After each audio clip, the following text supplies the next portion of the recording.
I'm Danny Brown, and you're listening to Artifacts, a storytelling podcast about technology, internet culture, media, and the feelings we still attach to them. Because sometimes the objects fade, but the feeling doesn't.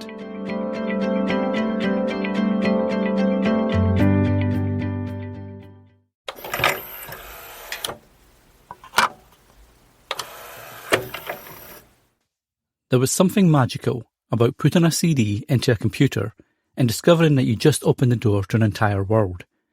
Not a film, not a game, not an album, but knowledge. Thousands of articles, photographs, maps, videos, sound clips, interactive features, all sitting there on one little disc. And you could explore almost anywhere. You could start by looking up the Roman Empire, and 20 minutes later find yourself reading about volcanoes, or dinosaurs, or the history of aviation, or something completely unrelated that you'd never even considered before. There was no plan. You were just curious. For generations, encyclopedias had been these enormous collections of knowledge. Heavy books, rows of them, usually somewhere in a library, a school, or a home where someone had spent a lot of money on something that took up an entire shelf. You'd open a volume, find a subject, and read about it. And if something in that book caught your attention, you turned to another volume, then another. There was a physicality to learning. You could see how much knowledge there was simply by looking at the shelf. Then computers came along and changed the experience. Suddenly, an encyclopedia didn't have to occupy an entire bookcase. It could just fit on a CD. And for a kid sitting in front of the family computer, that was pretty cool. Because you weren't just reading an encyclopedia, you were exploring one. Into that world came Microsoft Encarta, which became one of those defining pieces of software for a generation of home computer users. You put the disk into the drive, and suddenly there was this enormous collection of information sitting inside your computer. But unlike a traditional encyclopedia, it didn't just sit there waiting for you to read it. You could click, search, jump from one subject to another, look at photographs, explore maps, watch videos, or listen to audio. You could begin with something you already knew about, and then end up somewhere you'd never intended to go. And that was the magic. Encarta wasn't simply giving you answers, it was giving you places to wander. And I think that's why it felt a bit different from doing a Google search today. You weren't necessarily trying to solve a problem, you were exploring. There's a particular kind of curiosity that happens when you don't have a destination. You look up one thing, that leads to another, that leads to something else.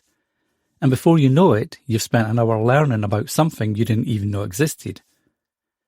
And we still do this, but today we call it falling down a rabbit hole. But today's technology surrounding that experience has changed. With Encarta, the boundaries were already there.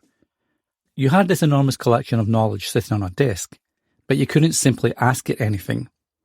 You couldn't instantly search the entire internet. You explored what had been included. But that limitation was part of the experience. You knew there was a finite world inside that little disk. But you didn't necessarily know where that world ended. Then the internet changed what it meant to know something. If you wanted an answer, you'd search for it. And eventually searching became so fast and so comprehensive that the idea of looking something up became almost invisible.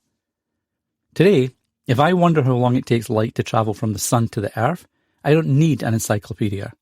I don't even need to think about where to find the answer. I can just ask. And that's a pretty cool thing.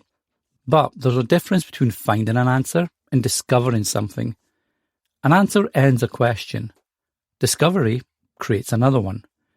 And that's what I loved about encyclopedias and CD-ROMs. You could go in looking for one thing and leave knowing 5 other things you hadn't planned on learning. And I think that's why these old encyclopedia discs still feel pretty magical. Not because the information was better, it wasn't. Not because the technology was especially sophisticated. By today's standards, it was incredibly limited. I think the reason it felt magical is because it made knowledge feel tangible. You could hold a disk, put it into the computer, hear the drive spin, and then there was a world waiting for you. The disk itself was an artifact of a very particular moment. A moment when the enormous promise of the internet was beginning to arrive in our homes, but before everything was connected to everything else. Because of that, knowledge still had edges. It could fit inside a box, and that made the world feel both smaller, but also much bigger. And that's what I really miss about those old encyclopedias. Not having all the answers, but having time to wonder. To click on something because it looked interesting. To follow a trail simply because you wanted to know where it went.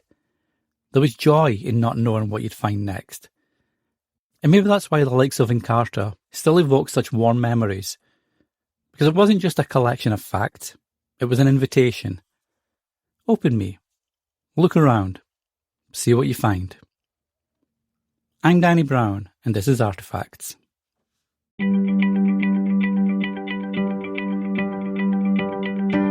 Thanks for spending some time with Artifacts. If this episode reminded you of a memory, a feeling, or a piece of the internet you thought had disappeared, you can find more episodes wherever you get your podcasts. And if you'd like to help preserve the archive, visit the website for ways to support the show. Until next time, take care of the things that matter to you, even the small ones.